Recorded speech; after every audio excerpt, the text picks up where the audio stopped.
بسم الله الرحمن الرحيم إن الحمد لله نحمده ونصلي على رسوله الكريم أما بعد وعن جابر رضي الله تعالى عنه قال رسول الله صلى الله عليه وسلم إذا خطب أحدكم المرأة فإن استطاع أن ينظر منها إلى ما يدعوه إلى نكاحها فليفعل۔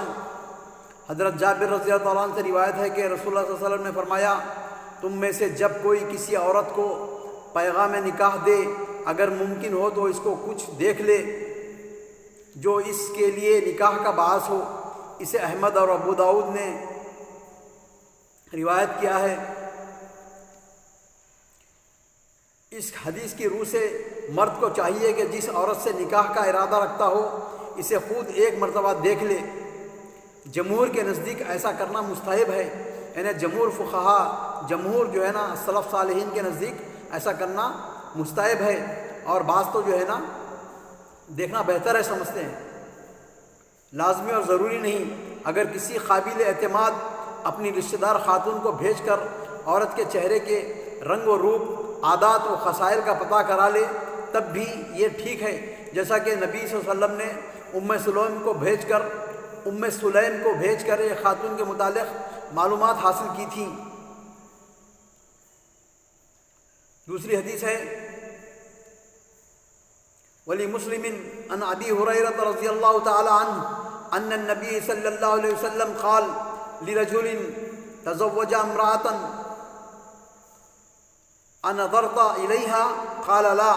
قال اذهب فانظر الیها۔ مسلم میں حضرت ابو ہریرہ رضی اللہ عنہ سے روایت ہے کہ نبی صلی اللہ علیہ وسلم نے ایک شخص کو جو شادی کرنا چاہتا تھا فرمایا کہ کیا تو نے اسے دیکھ لیا ہے؟ اس نے کہا نہیں۔ آپ صلی اللہ علیہ وسلم نے فرمایا جاؤ اسے دیکھ لو۔ اس حدیث میں امر وجوب کے لیے نہیں بلکہ جواز کے لیے ہے۔ امر نبی صلی اللہ علیہ وسلم جو حکم دیے تھے وہ واجب نہیں ہے، بلکہ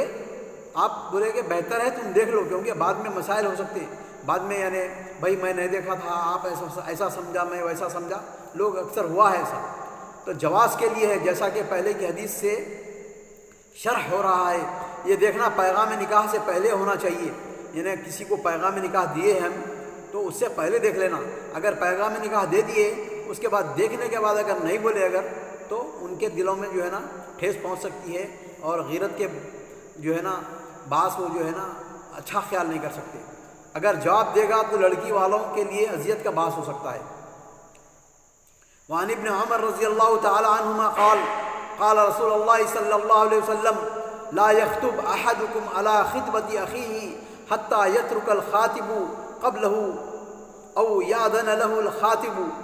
حدیث متفق علیہ، بخاری مسلم کی حدیث ہے۔ ابن عمر رضی اللہ عنہ فرماتے ہیں کہ نبی صلی اللہ علیہ وسلم نے فرمایا تم میں سے کوئی اپنے بھائی کے پیغام نکاح پر پیغام نکاح نہ دے، یعنی دونوں دوست ہیں یا دونوں مسلمان ہیں، تو ایک آدمی اگر نکاح کا پیغام دیا ہوا ہے، اگر اسے معلوم ہے کہ یہاں پر بات چل رہی ہے، اس کے اوپر اپنی بات ڈال رہے ہیں اگر، تو یہ جائز نہیں ہے، اور یہاں پر امر الوجوب ہے، کیونکہ اگر یہ بات ایسی ہے، اگر اس میں دلوں میں رنجش آ گئی تو ساری زندگی نہیں جاتی، ایسا دیکھا گیا ہے۔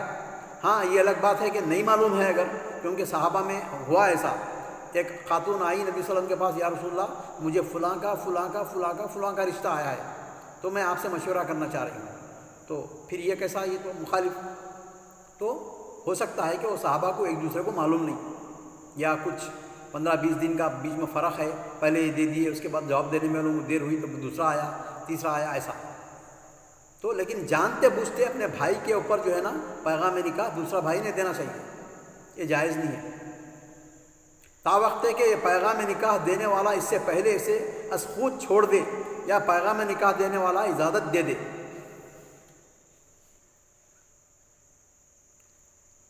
اس حدیث کی روح سے پیغام نکاح پر پیغام نکاح دینا جائز نہیں، مگر فاطمہ بنت قیس رضی اللہ عنہ کے واقعے سے ظاہر معلوم ہوتا ہے کہ اس وقت میں 2-3 پیغام دیے جا سکتے ہیں، کیونکہ اس خاتون کو 3 پیغام پہنچے تھے، تو یہ مشورہ کے لیے حضور صلی اللہ علیہ وسلم کی خدمت میں حاضر ہوئی اور صورتحال بیان کر کے مشورہ طلب کیا، مگر یہ اس روایت کے خلاف نہیں، ممکن ہے دوسری بار پیغام نکاح دینے والے کو پہلے پیغام کا علم نہ ہو۔ بعض نے کہا کہ منگنی طے ہو جانے کے بعد پیغام نکاح کی ممانعت ہے، پہلے نہیں۔ تو علماء فقہا جو ہے نا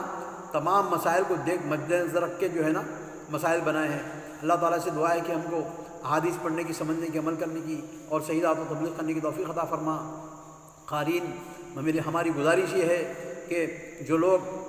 ہمارے کلپس کو دیکھ رہے ہیں ان سے گزارش ہے کہ پہلے اس کلپ کو جو ہے نا شیئر کریں، سبسکرائب کریں، کیونکہ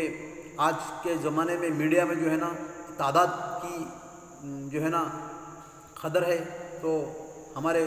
چینل کو جو ہے نا گرو کرنے کے لیے مدد کیجیے آپ۔ وآخر دعوانا الحمدللہ رب العالمین۔